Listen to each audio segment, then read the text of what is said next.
Good morning, and welcome to the new venue for AKLF. It's quite fitting that we're in Alipur Museum, which used to be a jail. It used to be called, I think, the Central Jail. And was it? I've forgotten. Alipur Jail for sure, as when we were growing up.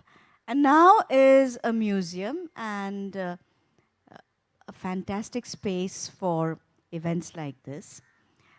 It's also quite interesting to note that we can have free and frank discussions in a place that was once meant for exactly the opposite. I have with me two fantastic authors and their very, very interesting books, both from the same genre, both crime, but with a slight change in texture. IPS Amit Lodha's book is a traditional cop thriller, and Rudraneil's book is a police procedural, as in it is very, very detailed, almost in forensic detail. And before we actually go deeper and talk about the genre itself, I'd like both authors, starting with Amit, to talk a little bit about their books. Well, as I told you earlier, I have no interest in writing. A lot of people find it very surprising that still I have written 3 books. I have no interest, no passion, and after the first book, I thought that I ticked off all the boxes in my life, bucket list. But one day I had an idea, just a fleeting idea, that what if I write about an IPS officer who has shades of grey? My first 2 books, they portrayed the picture of an IPS officer, which is supposed to be an ideal. And I'm so glad that the first 2 books were so well received, and it helped change the perspective of so many people about the way Indian police functions. But wherever I used to go, particularly the youngsters used to come and tell me that, sir, your books have inspired us to become IPS officer, and we would love to be an ideal police officer who serves the country. This time I took a great risk. I wanted to write about an IPS officer who is a very good professional, but who has a lot of shades of grey like all of us here. He's a human. And he falls to a temptation. He gets into a quandary and he uses all his professional expertise, his own post and power to get out of that situation. And I've written a thriller which is based on so many events that have happened all around us. If you read the book, you'll see that they're all relatable, right from an assassination attempt on the Prime Minister of India. Some things were prescient, the recent module which was unearthed by Srinagar police, and then the attack in Kashmir, wherein Ghazi Baba was killed by the BSF. I've mentioned all that. The Antela case also. So I spun a yarn around all these events, and I wrote about an IPS officer who is a very decorated officer, very well known in the service, who's to be the commissioner of police of a very important district very soon, but he falls in a difficult situation, where his personal life also gets entangled in his professional life. So I think it will be a very interesting read for all the people, provided they do not expect an ideal police officer. Well, we come from opposite ends of the spectrum because I've always wanted to be a writer, and I'm very lucky and grateful that that I do what I love to do. I've always been fascinated by crime fiction, both the classic golden era crime fiction as well as police procedurals. But I didn't know how to really, I didn't know enough. I had no experience of the world to be able to write about it in any detail. And that kind of started unlocking for me through my journalistic work, where I started writing about crime for a newspaper in Delhi. And I started to meet more and more police officers, as well as criminals, as well as people affected by crime. And at some point while I was doing that, I realized that this is the material that I've always been waiting for, to understand this world, to be able to write about it. And as I got to know the officers, some of these officers well, I in fact told them that, after I'm done with my newspaper reports, I want to just hang out with you and be with you at all times. Whatever you're doing doesn't matter, whether you're on a raid or you're just sitting and having lunch. It doesn't matter. I just want to be there to understand your world. And they allowed me, which is amazing. So they, again, I was very lucky that they did. And so that's how this book came into being. Is from this is a work of fiction, but almost everything that is in the book is real. It actually happened. It's just out of context. Well, you must come to Bihar for your next book. I can sit in my office. Good. I believe both of think you I'll do that. have next books coming, though, right, Rudraneil? Yeah, that's have- right. Yeah. And Amit, you have a book coming up as well. Actually, the only time when I felt like writing was when I was in IIT Delhi. I thought of writing my memoirs because IIT had a lot of roller coaster moments, you know. A lot of fun for like depression also. I failed in a few subjects in IIT. So many things, ragging, then the camaraderie, the bonhomie between friends. So a lot of things I wanted to write about, but I had no idea. I just penned down some thoughts in my diary and just forgot about it. And later on, my batchmate and now dear friend Chetan Bhagat came up with 5 point someone. So I keep repeating about that everywhere, wherever I go, in all the literature festivals and all my interviews, that I felt very disappointed with myself that I missed out on an opportunity. And I was very jealous of Chetan, you know, with his tremendous success, because I thought that I would have written also the same story. And now, because I'm supposedly an author also now, people know me as an author. I just thought I will write down my memoirs of IIT because they're still so fresh in my mind. My friend Anand Kumar, the additional DG of Bengal Police, is also from IIT. So will certainly agree with me that IIT is a place where you have so many events and incidents which are firmly etched in your memory. And I think it will be good, fun read for all the people, youngsters and old people, everybody. You know, So deviating slightly from the usual crime genre, you're kind of yes, taking I a want bit to of go a back break. to my, young days, the teenage days, all I had experienced, because I see so many people coming to me, they tell me that we are going through depression, we do not know what to do with our lives, we're at a crossroads in our lives, youngsters. So if this book they read, they will come to know that somebody who is supposedly successful today has also gone through the same, Exact same same procedures, journey. so same ups and downs. So I think it should be a very interesting read for people. So, Rudraneil, what I felt actually when I read both your books, so it's a question actually to both of you, is that your day job almost informed the style of the book and or didn't. In case of Amit's book, I don't know, correct me if I'm wrong, but I had the impression that you wanted to write this entertaining, escapist thriller because, oh my God, I don't want to look at the details of my day job so much. And on the other hand, you were the journalist who had to, I have seen this, somewhere I must record. So, And I, that is very pithily puts into, you put it into words exactly what my, the way of functioning was. I have seen it and I recorded it. That's basically how this book came into being. journalist dharma. Yeah, absolutely. And so for me, this was a very conscious decision, is because I really like crime thrillers from around the world, and I've read, and I firmly believe that every great city deserves a great crime novel. And one of the ways that that is done is through a very realistic and unsparing portrait of both the city and the society and the in which the police force is operating.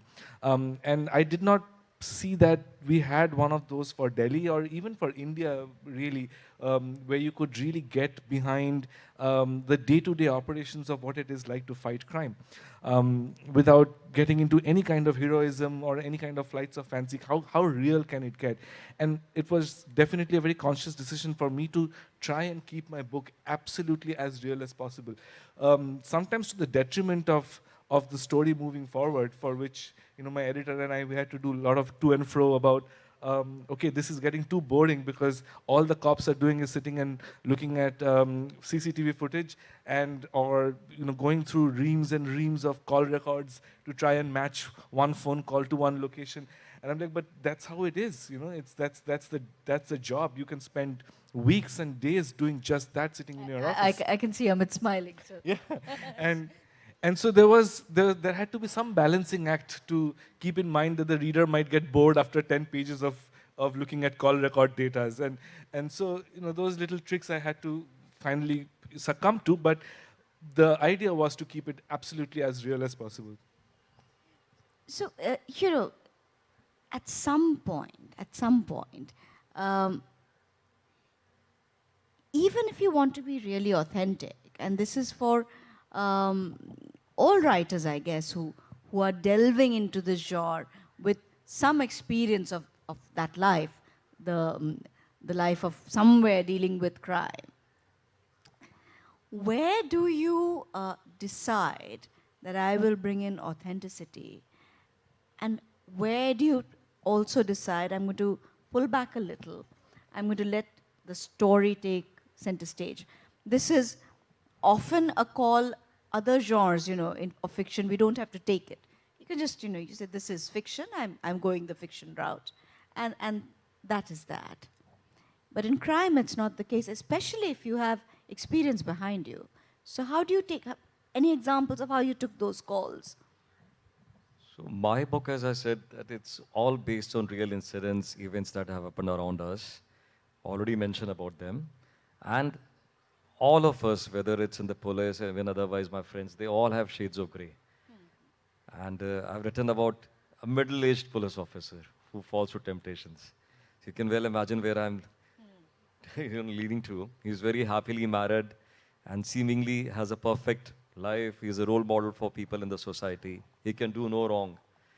So there's nothing in my book which is not real. It is just the story is fictional, but otherwise it's all, if you read the conversations, the WhatsApp chats he has with his supposed girlfriend, the woman he falls for, then his office work, his attitude, a lot of things, they're all real, how he would react in a situation. So it's all about human beings, Nothing that I thought that, no, this is getting into crime, this is getting into fiction, non-fiction. There's no blurring between the lines, it's just real. And I wrote it as an escapist story. I would not deny that you were saying, because I'm going through the rigmaroles of policing every day. Unlike Rudraneil, who has to sit in the police station once in a while. So I've been doing it for the last 28 years. So for me, it was a very happy, escapism. So if you watch a film that like... way. I mean, and no judgment. I mean, for me, as a reader of back-to-back 2 crime novels, it was really fascinating because there were 2 entirely different flavors. So actually, I totally get it, why you would want to do that. I wanted to write it for entertainment, people read in one setting in the airplane and just forget about it. It's not for the Booker Prize. Yeah. No, and sometimes, when you are in the job, it's obviously a completely different experience for you. And things that for you is just an everyday occurrence might, for me as an outsider sitting in your office, seem absolutely fascinating. So I stuck to what fascinated me, what small encounters or big encounters, it doesn't matter. If something stuck to my brain, I was going to use it. I wanted to have that faith in myself that if this entertained me, it will entertain the reader. And in terms of balancing between the banality of procedure and the storytelling itself, what he said, I completely agree with that, is that when you look into at the end of the day, procedure is one thing, but what we are dealing with here is the lives of people. And lives of people, it's always interesting, no matter where they're from or what they're doing. There's so much emotion. There's, a life lived is an interesting thing anyway for anybody who's an artist. And so I would veer into that, whenever I needed something to pick up pace or to... Or a relief, I think, from... Or even relief, It was, I would go into the emotional world of my characters, whether it was the officers or the perpetrator or the victim, it doesn't matter. Everybody has their lives, and I wanted to shed some light into that. So any favorite characters for both? If writers have their favorites, and of course some people say kill your favorites because then you can move on with the story and not be self-indulgent. But inevitably, whether we like it or not, somebody will creep in who will be more than just pen and ink.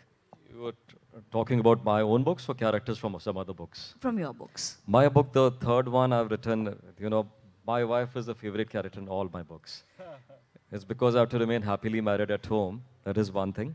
But on a more serious note, she has been with me through thick and thin in Bihar for the last 27 years, and the first two books were non-fiction. And I was an outsider in Bihar, no friends, no family. She was the one I had to rely on for everything, not only moral counseling and emotional support, but even otherwise I used to discuss cases with her because she's the daughter of a police officer also. In the third book, I based my character of Charu almost with my wife. She's a very good sharpshooter. My wife is very good with guns, so I have to be very careful with that. And she's very much into crime thrillers, mystery novels, reading a lot about all crimes happening and giving her own ideas how this crime can be solved. So if you read about Charu, she's very much based on Tanu, my wife, and She actually, in a way, is the detective. yes, she's If the you detective. had, Yes, if you had to have yes, one, yes. it would be her. And she's a pillar of support for her husband. Even though her husband had gone astray, done a few mistakes, but she knew that ultimately her husband was right, and she was there for the family when her husband was not present. For me, favorite characters. I mean, the great thing about writing fiction is that, at least for me, the most fun aspect of it was actually creating these characters because they're all based on real people. They're based on people either and based on people who I have a lot of emotional connection with. Like he spoke about his wife, so it's either people I love or people I hate.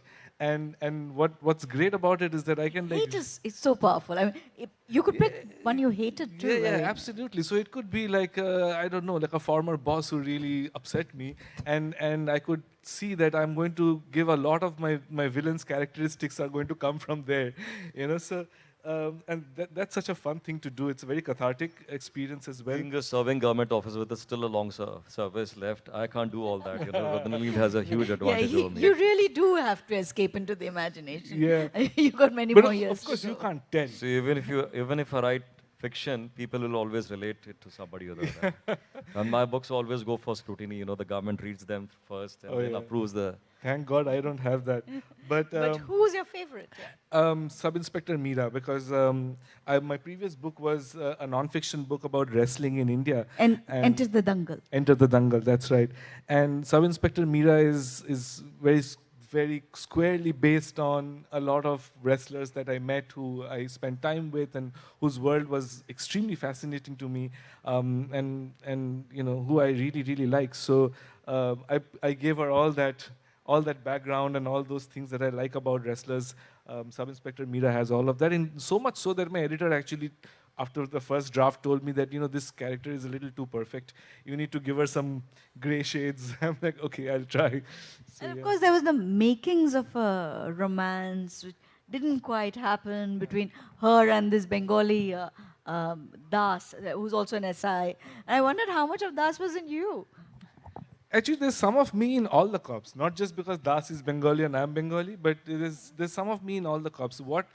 He's also short and works out, and so I just thought, I assumed. So there are some parts of me there, and I think the part that I felt most acutely while writing Das is my experience when I first moved to Delhi and I first started doing journalism, and I was in Haryana and Punjab and Delhi and the north of India for the first time in my life, and I felt almost always like an outsider.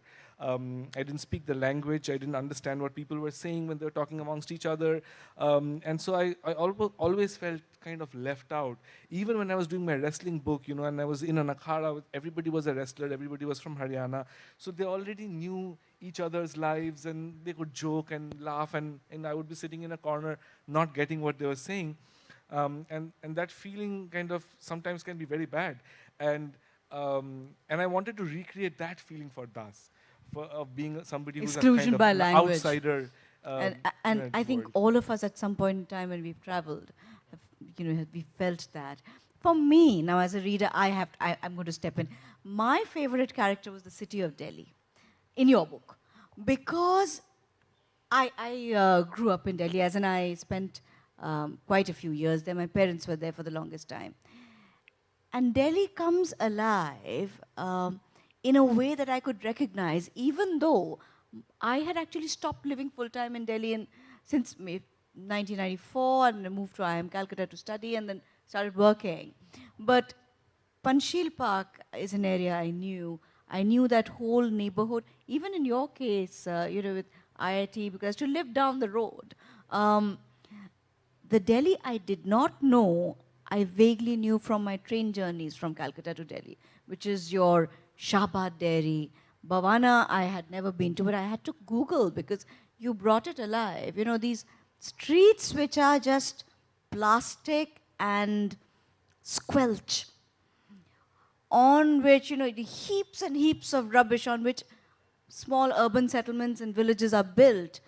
You have to, if you ever take a train ride, not a flight, you will see it. Despite the AC, despite everything, this world that Rudraneil has kind of described.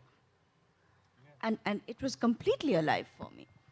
Thank you so much. And I think the great privilege of being a journalist as well as being a police officer is that you get to see everything. You get to see all the different worlds, and you get to go there and experience it and live it and see it in great detail, not just from the outside, but know its people and its social structure and all kinds of things. And again, like I said, that one of the great attractions for me when reading crime fiction from all around the world is the kind of window it gives you into a particular place and time. And I really wanted to recreate that for Delhi. And because the police's job, so much of the police's job is observation, you can really have a lot of freedom in describing in as much detail as you would like. And not just neighborhoods, but also inside somebody's home. When the cop goes inside a house to investigate, he's looking at absolutely everything, and trying to build a picture in his mind and in his or her mind.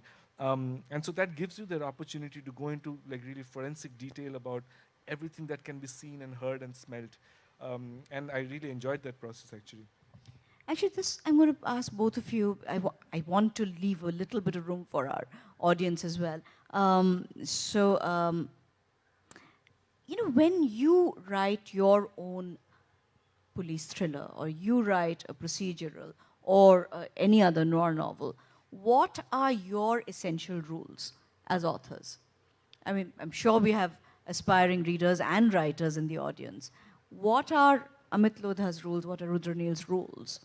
See, the first two books were non-fiction, so there was nothing I had to imagine. I just had to reminisce my days in Bihar and how I arrested those criminals and who all were with me in my team, what I went through during those days. The only rule was that I was as true as possible. I wrote the truth and gave due, credit to all my team members. So I dedicated the first book to all the unsung policemen of this country, all the uniformed personnel. So that was the only rule. And I'm so glad that, being truthful, writing about my mistakes and my errors of judgment, my being human, has resonated very well with the readers. That's probably the reason both the first books did very well, because it was about a person who has made so many mistakes, not only as a police officer, but even otherwise.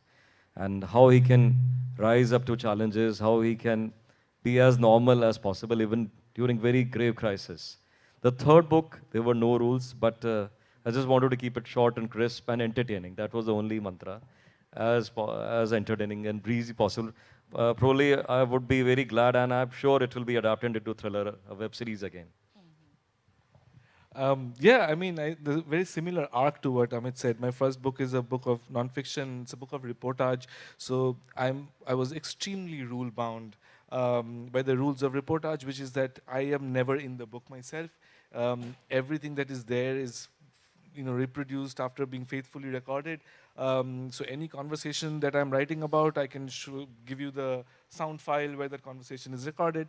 Any historical thing I cite, I'm going to have to give you a footnote saying this is where it's from. So it's absolutely true and very exacting. And so I was really happy when I realized that when writing fiction, none of these rules apply. So it was amazingly freeing for me, and so I could like put words into the mouth of people as in what I felt You can legitimately say, I just made it up. Absolutely, I made it up, and I had fun with whatever was my state of mind could be reflected in the book itself. So it's a far more liberating experience writing fiction. But at the same time, there are some rules. I don't think I really thought about things as rules as much. But one of the things, of course, again, I had a very good editor who pointed out to me is that you can do whatever you want as long as your world stays consistent. By that, what she means is that in the middle of a realistic police procedural set in Delhi, I can't have a spaceship landing from Mars on Connaught Place, because that breaks the rules of the world. So that's about it. Apart from that, it was my playing field. I could do whatever I wanted. Favorite authors? I love Frederick Forsyth, Day of the Jackal still remains my favorite. And apart from that, I have an eclectic taste. Anything, Yuval Noah Harari to anything, anyone, I just read, I love it. Love reading. I read mostly fiction and I read everything, not just crime. So I have so many favorite authors. It's difficult to, but in Hilary Mantel, for example, I absolutely love historical fiction. But if you stay within crime fiction, then Keigo Higashino is amazing, and the way Tokyo comes alive in his books is brilliant. Another Japanese writer, Hideo Yokoyama, his book 6-4 actually had a big influence on me when I was writing, because it's a biblically fat book, which is extremely detailed, and it really immerses you in Japanese culture like unlike anything I've read. And so 6-4 is a brilliant crime. I think it's the perfect police procedural. And there's a pair of authors from the 1960s in Sweden, Mats Kjowall and Per Walu. They were partners, and they wrote in this very interesting manner where one of them will write a chapter, and the next day the other will pick up from there and write the second chapter. And they wrote 10 crime fiction novels, the Martin Beck series, like that. And they're fabulous. Again, brings 1960s Stockholm to life, and brilliant stories. So we have a little more time. I am opening it up. I'm not going to be selfish. But is the traditional mystery story dead? I ask you this because now both physical and digital evidence collection have become very possible, if not easy. So for a writer to hide their tropes becomes not impossible, but very, very difficult. You have to be very inventive. I mean, I remember Rowling, when she started with the Galbraith novels, had to resort to burning one poor victim down in a very extremely brutal and violent manner because no DNA. So what are your views on this? That's true, and as I told you earlier also, I had a lot of issues while I wrote the book because I'm a serving officer. I know the procedures, so I cannot take liberties. Sometimes I wanted to make it very exciting, write something which will fascinate the reader, but I knew that it was wrong. It is not possible. So whatever I've written in a book, I have researched and I've talked to forensic experts, my own experiences as a police officer, and things which have happened, like packing a dead body in a suitcase, which is possible, which is happening so frequently nowadays. So I wrote about all that in my book, and even the assassination attempts on the top politicians of the country. So I had to write about the procedures of the SPG, how he deals with them. So I could not have written anything which is not possible. It was all in the realm of possibility. And I don't think in art anything truly ever dies. Things circle back. So you get like people. I mean, there was once a golden era of crime fiction, which had all these detectives, who were not in the police force, who were individuals out to save the world. People like Sherlock Holmes and characters like that. And that was in a very different world. That was before the police force became such an important and well-equipped and well-trained thing. And once you had the Second World War and the idea of that single person saving the world, I think that lost its currency in Europe as well. And so, and you had the start of the police procedural. And of course, like you said, there's so much evidence collection now, and especially with more CCTV and more electronic devices that can be tracked at all times, things have become very different.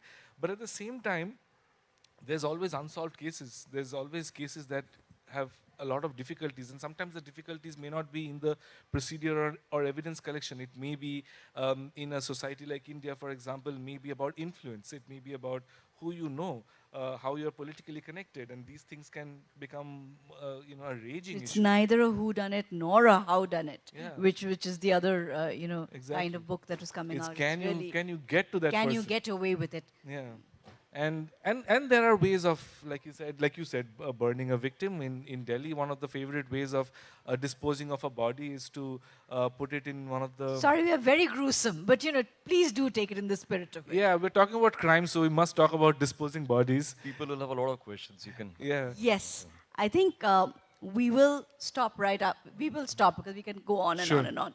I'm going to open the floor to the audience. So, okay, is there a mic? Gentleman over there in a cap, baseball cap.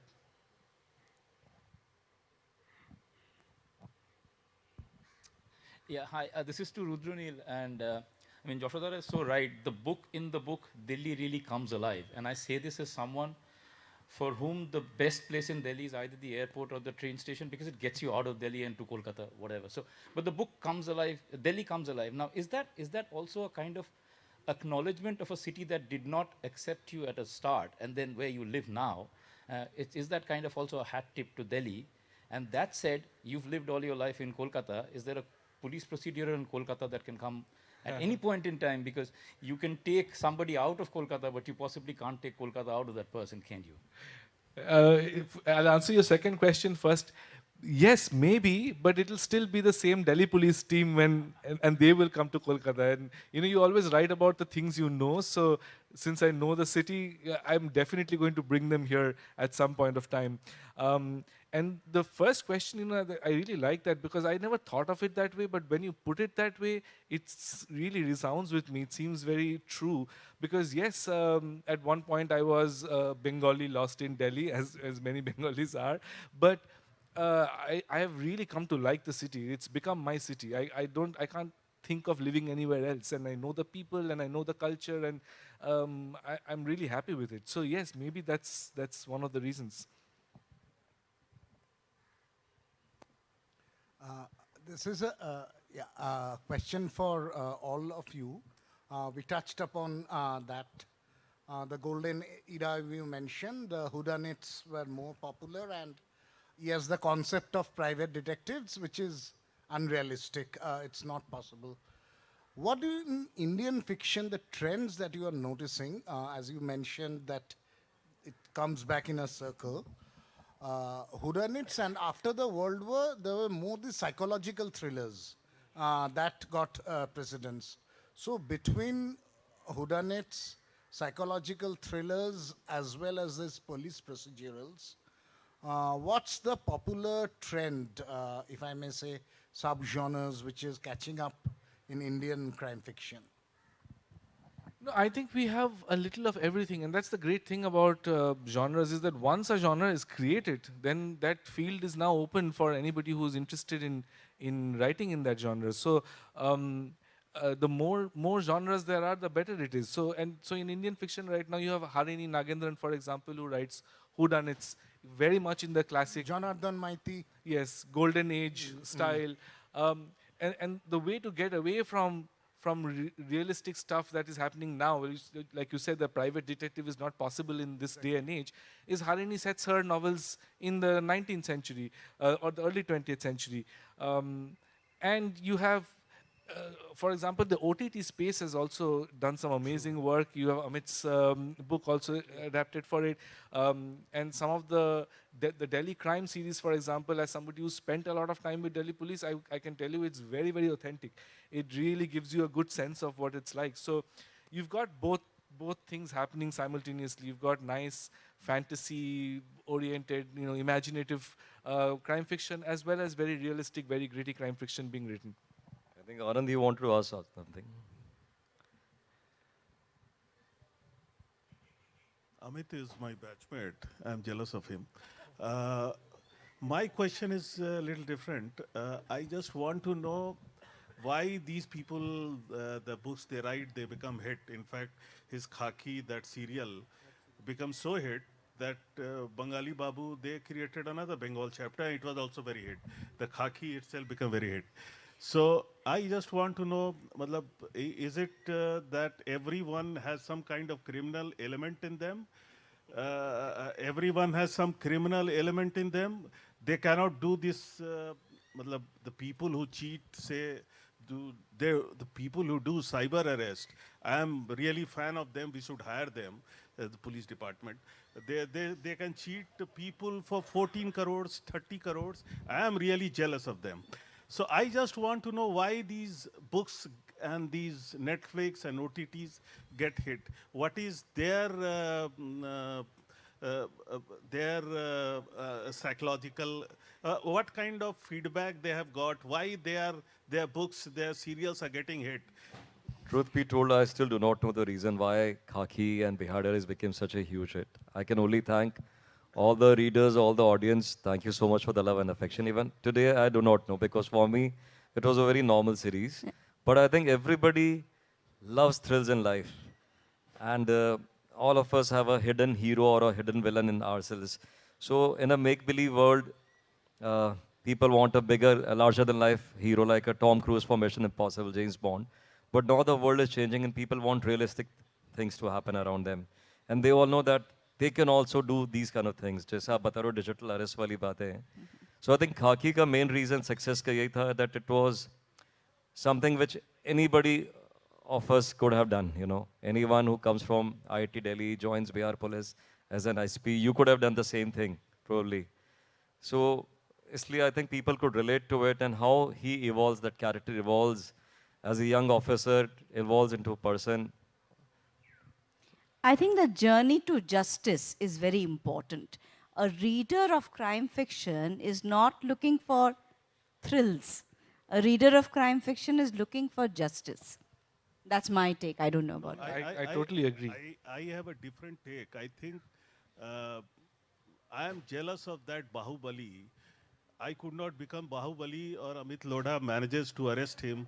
I feel satisfied. In fact, what I was talking with him today, and he's told that the person, but I'm not, I'm just telling that the public have voted his wife as MLA this time in the last elections. She might become a minister very soon. She might become the minister. Ordering Are the people, because of jealousy, they think that कि ठीक है हम नहीं कर पाए उसको arrest कर लिया but I am getting satisfied इसको दबा दिया and थोड़ा बहुत तो ऐसा होता ही होगा बिल्कुल vicarious pleasure तो हमेशा लोगों को मिलता है. Everyone has some kind of criminal desire to do something which breaks the law, which breaks the rules, which breaks the system. So that's what I've written in the third book also, Anand, about that IPS officer, that, you know, we normally talk about affairs and so many things gone wrong. But for an IPS officer, you and I included, it's, you know, we can't have any show of emotions.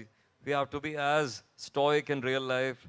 So this is what I've written in the third book, that this guy flirts with a lot of temptations, falls prey to certain things. He's as normal as any other person. We have time for two more questions. So, one people from... हाँ, Okay, you have the mic. My question is to Amit sir. Like we were discussing regarding the police procedures and all. So recently that BNS has come, Bharatiya Nyaya Sanhita. So sir, what are your views? Like we have seen the Netflix movie and also read your book.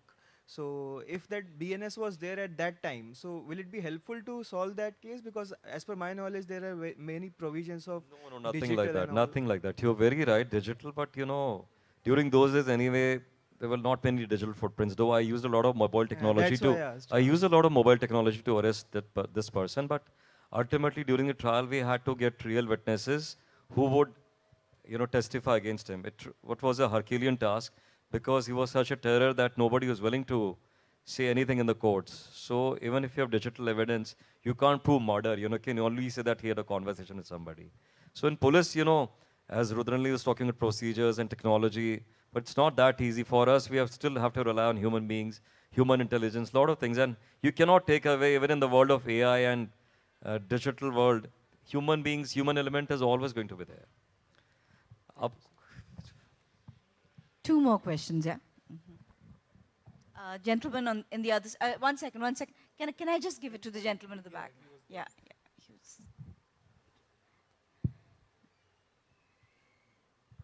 Well, it's so good to see you on the stage, Amit, Rudraneil, Jashodhara. The question is to all of you, like just something very basic. The question is, why does one write? Is it for himself or is it for the audience? I wrote for myself. No idea, but that is the way it should be, I think. You have to write with full integrity and with truthfulness. And if you enjoy the process, then it will be enjoyable for the audience also. That's what I think. So. Yeah, I definitely wrote for myself as well. I mean, I was the audience, I was the writer, so. I think I write a story for myself, and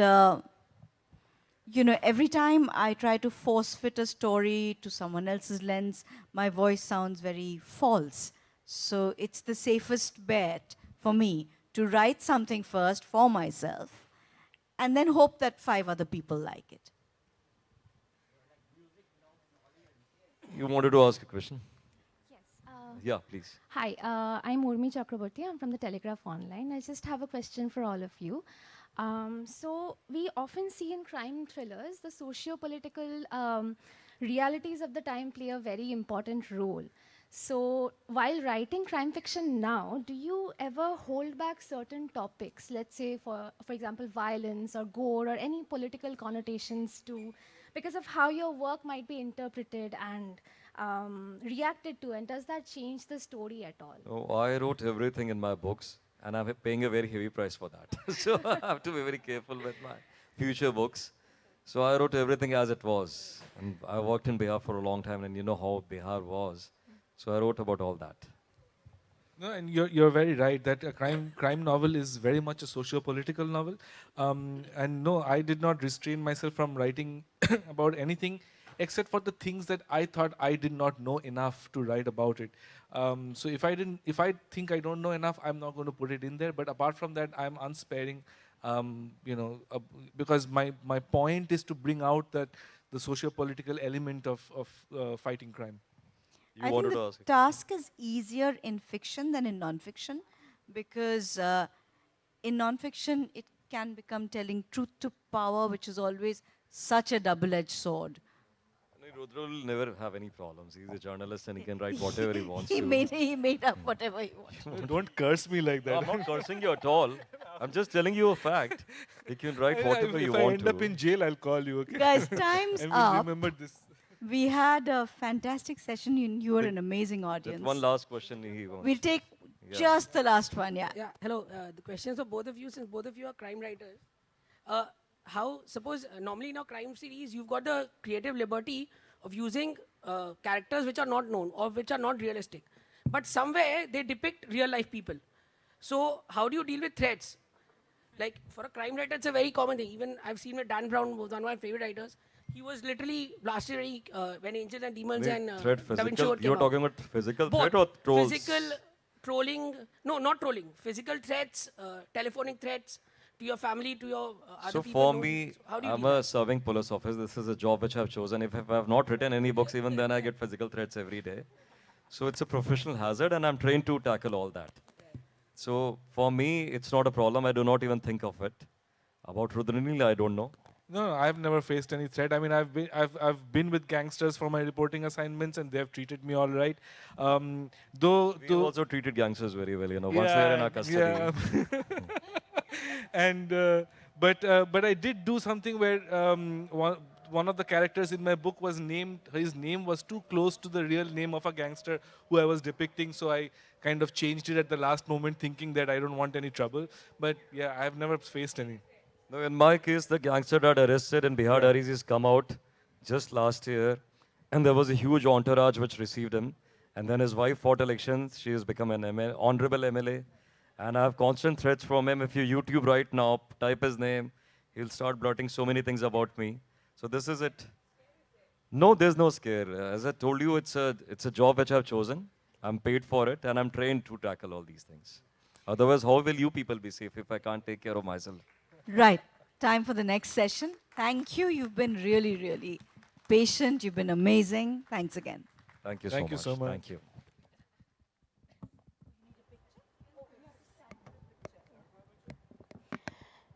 At the majestic Alipur Museum, discussing crime thrillers.